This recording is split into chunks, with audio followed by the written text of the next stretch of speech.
तुझी पहिली कलाकृती दिग्दर्शकीय सिनेमा तू घेऊन येतोय. हो.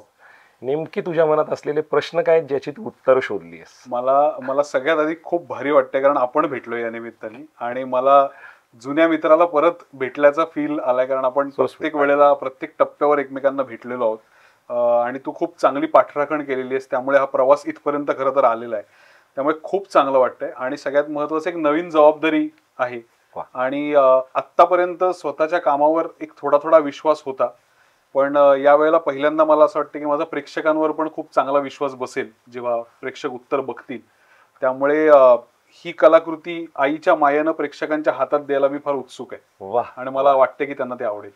निश्चित. म्हणजे प्रत्येक गोष्ट इतक्या तरलतेने तू हँडल करतोय. हो. मग ते 2 स्पेशल असेल, भूमिका असेल, वेगवेगळ्या टप्प्यांवरचे तुझ्या कलाकृती असतील. कशा अर्थानं उत्तराकडे आता सगळं पूर्ण होऊन तटस्थतेने बघताना नेमकं काय वाटतंय? उत्तरच्या बाबतीत मला एक असं वाटतं की उत्तर ही माझी आत्तापर्यंतची सगळ्यात तरुण कलाकृती आहे. वाह. म्हणजे जेनझी ज्याला आपण म्हणतो. तर मी कलाकार नेहमी रिलेव्हन्स शोधत असतो की आपण कसे रिलेव्हंट काळाच्या कसोटीवर होऊ शकू.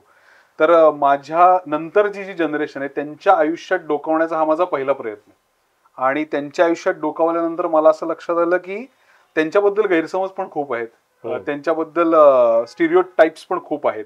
म्हणजे एक मोठा हेडफोन लावून स्वतः घुम्यासारखा जाणारा मुलगा किंवा मुलगी म्हणजे जेनझी असं लोकांना वाटतं. पण मला असं वाटलं की त्यांच्या आत खूप गोष्टी चालल्यात आणि त्याची नोंद घेणं फार गरजेचं आहे. एक आणि दुसरं ते नातेसंबंधांकडे कसे बघतायत, त्यांची इक्वेशन्स काय आहेत, डायनामिक्स काय आहे, त्यांचं पॉलिटिक्स काय आहे आणि त्यातनं जे सगळ्यात जवळचं नातं आहे ते म्हणजे आई आणि मुलाचं आहे.